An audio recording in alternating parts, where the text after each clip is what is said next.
मुज़ाकरात के साथ साथ मशरिक़ वस्ता में अमरीकी फ़ौज ने अपनी सरगर्मियाँ भी तेज़ कर दी हैं। कतर के अल अदीद बेस से सैकड़ों अमरीकियों का इनखला, बहरैन में कायम अमरीकी बेस से भी गैर ज़रूरी अमला निकाल लिया गया। तेहरान ने भी मुमकिना जंग से निमटने के लिए मनसूबाबंदी शुरू कर दी है। सुप्रीम लीडर ने अपने जानशीन भी मुकर्रर कर दिए हैं। स्टीव विटकॉफ कहते हैं कि ईरान को एटमी हथियार नहीं बनाने देंगे। मशरिक़ वस्ता का अमन फिर खतरे में। अमरीका एक बार फिर ईरान पर हमले की तैयारी करने लगा। फौजी सरगर्मियां तेज कर दी। अमरीकी अखबार न्यूयॉर्क टाइम्स के मुताबिक कतर और बहरेन में अमरीकी अड्डों से बड़ी तादाद में गैर जरूरी अमले को निकाला जा रहा है। मशरिक़ वस्ता के मुख्तलिफ मुल्कों में अमरीका के 40,000 एहलकार तैनात हैं। तेहरान भी मुमकिना जंग से निमटने के लिए प्लानिंग कर रहा है। ईरानी ब्रिगेडियर जनरल मोहम्मद जाफर असदी ने कहा है, ईरानी फौज दिफा के लिए तैयार है। दुश्मन किसी भी गलत फहमी में न रहे। कोई भी हरकत की तो पहले से कहीं ज्यादा तबाहकुन जवाब दिया जाएगा। अमरीकी अखबार के मुताबिक सुप्रीम लीडर ने अपने जानशीन भी मुकर्रर कर दिए। नेशनल सिक्योरिटी काउंसिल के सरबराह अली लारेजानी को तमाम इख्तियारात सौंप दिए। बाकर कौलिबाफ और साबिक सदर हसन रूहानी का नाम भी उबूरी इंतजामिया के लिए जेर गौर है। ईरान की साबित कदमी ने अमरीकी सदर को परेशान कर दिया। अमरीकी नुमाइंदा खुसूसी स्टीव विटकॉफ कहते हैं कि मशरिक़ वस्ता में अमरीकी फौजी कुव्वत जमा होने के बावजूद ईरान के हथियार न डालने पर सदर ट्रंप मायूस हैं। उधर बरतानवी खबर रसा एजेंसी की रिपोर्ट के मुताबिक ईरान ने अमरीका को तेल के शोबे में सरमायाकारी की पेशकश कर दी। तेहरान ने मुआशी पैकेज में सरमायाकारी का कहा है। तेल और मादनी वसाइल पर कंट्रोल खुद रखेंगे। और ईरान के खिलाफ मुमकिना कार्रवाई के लिए अमरीका की तैयारियां। सबसे बड़ा तैयारा बरदार बहरी जहाज USS जेराल्ड फोर्ड भी बहरा रूम में मौजूद है। इस जहाज की क्या अहमियत है और किस तरह के मौलिक हथियारों से ये लैस है, जानने के लिए ये रिपोर्ट देखिए। प्रॉपर्टी ऑनरशिप केस का मामला। लाहौर हाई कोर्ट ने DRC कमेटियों की तमाम कार्रवाइयां कलअदम करार दे दी। अरशद अली से मजीद जानते हैं। अरशद, आगाह कीजिएगा। जी बिल्कुल, लाहौर हाई कोर्ट की चीफ जस्टिस मिस आलिया नीलम की सरबराही पर 3 रुकनी बेंच ने जो है वो इन दरख्वास्तों पर समाअत की है। अदालत ने दौरान समाअत लाहौर हाई कोर्ट ने DRC के पास ज़ेरे इल्तवा तमाम दरख्वास्तों को ट्रिब्यूनल को भिजवा दिया है और DRC कमेटियों की तमाम कार्रवाइयों को कलअदम करार दे दिया है। दौरान समाअत एडवोकेट जनरल पंजाब अमजद परवेज जो है वो अदालत के रूबरू पेश हुए और अदालत को बताया कि प्रॉपर्टी ऑनरशिप ऑर्डिनेंस में मजीद तब्दीलियां कर दी गई हैं और जिस पर जो है वो अदालत ने रिमार्क दिए कि 80% तब्दीलियां आ गई हैं, तो फिर आप नए कानून के खिलाफ नई दरख्वास्तें दायर कर सकते हैं। जिन्होंने कानून को जो है वो चैलेंज किया हुआ है था, ऐसा कहना था chief justice Lahore high court का दरख्वास्त गुजारों को। ताहम अदालत ने तमाम दरख्वास्तों को जो है वो जो ADC के फैसलों के खिलाफ दायर थी, उनको फैसलों को कलअदम करार दे दिया है। अपडेट्स के लिए बहुत शुक्रिया। वज़ीर आज़म मियां शहबाज शरीफ आज से कतर का 2 रोज़ा दौरा करेंगे। तर्जुमान दफ्तर खारजा की जानिब से ऐसा बताया गया है। तो आपको बताएं कि वज़ीर आज़म मियां शहबाज शरीफ और अमीर कतर के दरमियान मुलाकात होगी।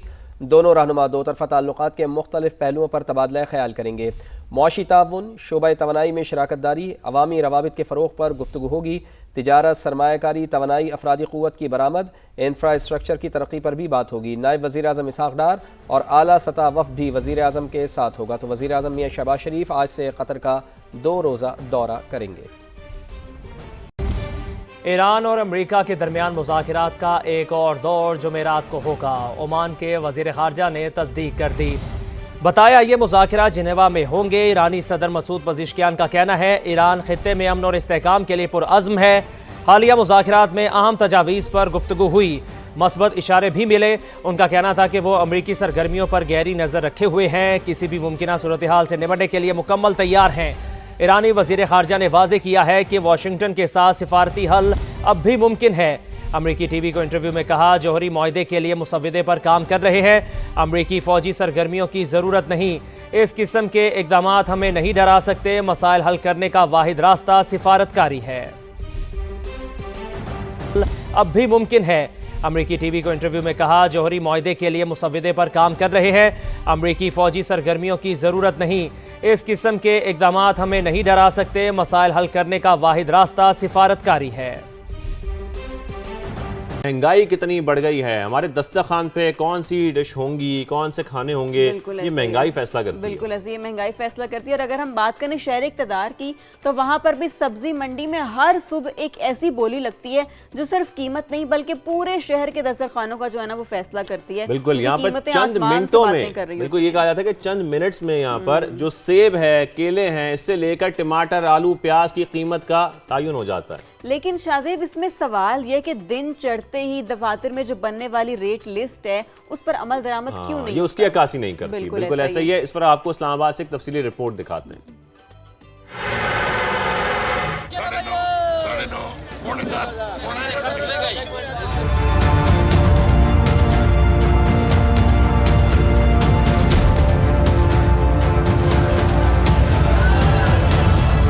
यहाँ हर आवाज के पीछे एक हिसाब है, चंद सेकंड की बोली और सब्जी या फ्रूट की पूरी खेप किसी एक खरीदार के नाम। 600 जी,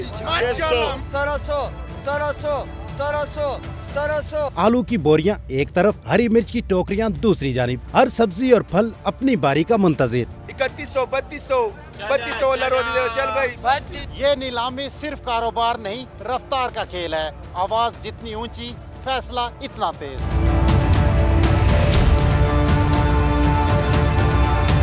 खरीदार पलक झपकते में अंदाजा लगाता है कि आज की बोली कितने पर रुकी, क्योंकि यही असल थोक रेट है। यही वो बुनियाद है जिस पर शहर की कीमत खड़ी होती है। यहाँ रेट बढ़ जाए तो असर दोनों जुड़वां शहरों पर पड़ता है। ये मर्जी से होता है, जो गाहक होता है, जो अच्छा माल होता है ना, वो महंगे दामों में होता है। जो उससे कम होता है, कम रेट वाला कम से, यानी इसमें ये है जो 1500 का माल है वो 1500 का बिकेगा, जो 2000 का 2000 का, जो 2500 का 5000 का, जितना भी माल अच्छा होगा उसके मुताबिक ये सेल होगा। ये थोक के हिसाब से, ये सेल होलसेल रेट होता है। ये आड़तियों का माल होता है। आगे लेने वाले अपनी मर्जी से माल लेते हैं। हर खरीदार की नजर ताजगी पर है, खराब माल का मतलब नुकसान। अंधेरे में होने वाली बोली में लगी कीमतों से बेखबर इंतजामिया जब दिन चढ़े दफातर में बैठ के रेट लिस्ट बनाती है तो अक्सर आदादोशुमार हकीकत से मेल नहीं खाते। ताजर कहते हैं सब्जी हो या फल, रेट लिस्ट हकीकत पर मबनी होनी चाहिए, ना कि फर्जी और तखयलाती कीमत पर। दूसरी जानिब जिले इंतजामिया अपनी रेट लिस्ट पर अमल दरामद करवाने पर बाजिद है। रेट लिस्ट हम खुद नोटिफाई करते हैं। हमने एक मैकेनिज्म बनाया हुआ है कि रियल टाइम इनको जो है ना वो रेट लिस्ट मिल जाए ताकि इनको प्रॉब्लम भी ना आए। यहाँ पे वो प्राइस दी जा रही है जो मंडी की होलसेल प्राइस है, नोटिफाइड लिखी हुई है, लोग खरीद रहे हैं। बोली हकीकत है और रेट लिस्ट इससे कट जाए तो तनाज़ा जन्म लेता है।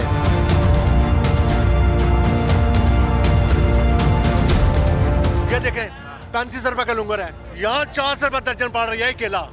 आप कैसे 250 रुपए रेट दे रहे हैं? आप यहाँ विजिट करें ना, हमारी मंडी में विजिट करें ना। ये क्यों गरीबों को तंग कर रहे हैं? 5000 रुपए जुर्माना, 10,000 रुपए जुर्माना, यह जुर्माना करें, आगे इनके हड़कियों पे जुर्माना करें। उनको चाहिए कि मंडी का आके इस टाइम चक्कर लगाए। इस टाइम बोलियां होती हैं, रात को सब्जी की बोलियां होती हैं। बोलियों में देखे क्या हो रहा है। वो इधर आके वो अभी जो है ना ख्वाब खरगोश की तरह सोए हुए हैं। इधर आके जागे हैं, इधर देखें कि मंडी में क्या हो रहा है। ये किधर से लाए? इधर हमें 300 रुपए किलो, 250 रुपए खुद पड़ते हैं। हम ये किधर से कमाए? उधर रेट आप 150 दे रहे हैं। ये देखो 5000, 10,000, 20,000 जुर्माने करवाते हैं। हम किधर से लाएं? रेट लिस्ट यहाँ पे चेक होनी चाहिए। वहाँ 100 पे फेंक के चले जाते हैं, 50 रुपए रेट लिस्ट का हम दे रहे हैं। और जो आता है हाँ भाई रेट लिस्ट किधर है? 150 से ऊपर किसी चीज़ का रेट नहीं है। और हम किस तरह 150 से कम बेचे? 200-250 नॉर्मल हमें अमरूद इधर पड़ रहा है। स्ट्रॉबेरी 700 रुपए किलो मंडी में मिल रही है। भाई यहाँ पे जो माल यहाँ पे बिक रहा है ना, उसका रेट अलग है। जो आगे हमको रेट लिस्ट दी जाती है ना गवर्नमेंट की तरफ से, उसमें कोई और होता है। उसमें वहाँ पे हमें पर केजी मिलता है 150, 190 और सही A क्लास वाला अमरूद। जो यहाँ पे B क्लास वाला, C क्लास वाला, 3rd क्लास वाला जो बिक रहे ना, उसको 2122-2300 रुपए, मतलब वो 200-250 हम पे यहीं पे पड़ जाता है मंडी में। चंद घंटों में यही सब्जियां रिक्शों, वैगनों और छोटे ट्रकों के जरिए शहर भर की दुकानों तक पहुंच जाती हैं और यूं सुबह की इस नीलामी का असर शाम के खाने तक नजर आता है। अगर सरकारी रेट लिस्ट मंडी में होने वाली बोली से हम आंग ना हो तो न सिर्फ ताजर और सार्फ कन्फ्यूजन का शिकार रहता है, बल्कि कीमतों का तनाज़ा मज़ीद गहरा हो जाता है। कैमरामैन ज़ियाफ़त अब्बासी के साथ ज़हीर अली खान, समा, इस्लामाबाद।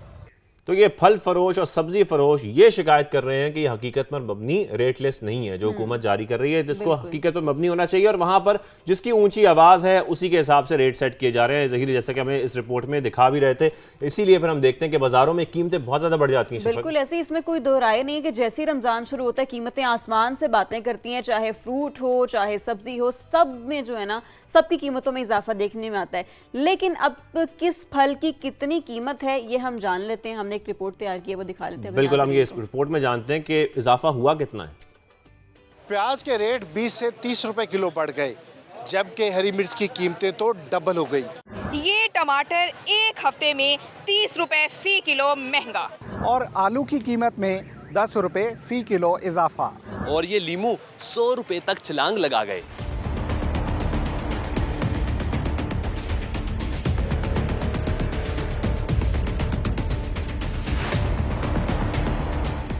मंडी का रेट तो हमें बहुत ज़्यादा मिलता है, जो उधर से रेट मिलता है वो ये कहते हैं कि आप भी उस रेट पे बोले बेचें ये सामान वगैरह, हम कैसे बेच सकते हैं। पीछे से महंगी हो जाती हैं, ज़्यादा चीज़ें लोग खरीदने लग जाते हैं, इसलिए पीछे कम हो जाती हैं, इसलिए फिर महंगी हो जाती हैं। मंडी कंट्रोल नहीं कर सकती हुकूमत, ये हम सच्ची बात करते। मंडी कंट्रोल वो तादर बड़े हैं, उनसे बात नहीं ये करते। इन्होंने अफसर छोड़े हुए हैं, वो भी खाते हैं, ये पता नहीं क्या राय है।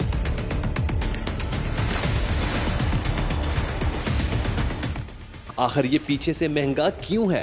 चलें पीछे चलते हैं। किसान से लीमू का रेट मिलता है तकरीबन 800 रुपए मन, यानी तकरीबन 20 रुपए फी किलो में इसने आड़ती को बेच दिया। सारा साल हमें खाद वगैरह डालनी पड़ती है, हमारी मेहनत बहुत है इस पे। आड़ती होते हैं, हमने 20 रुपये किलो देने होते हैं उन्हें, वो रमज़ान में अपनी दिहाड़ी वो लगाते हैं ठीक 100 रुपये 200 रुपये किलो बेचकर।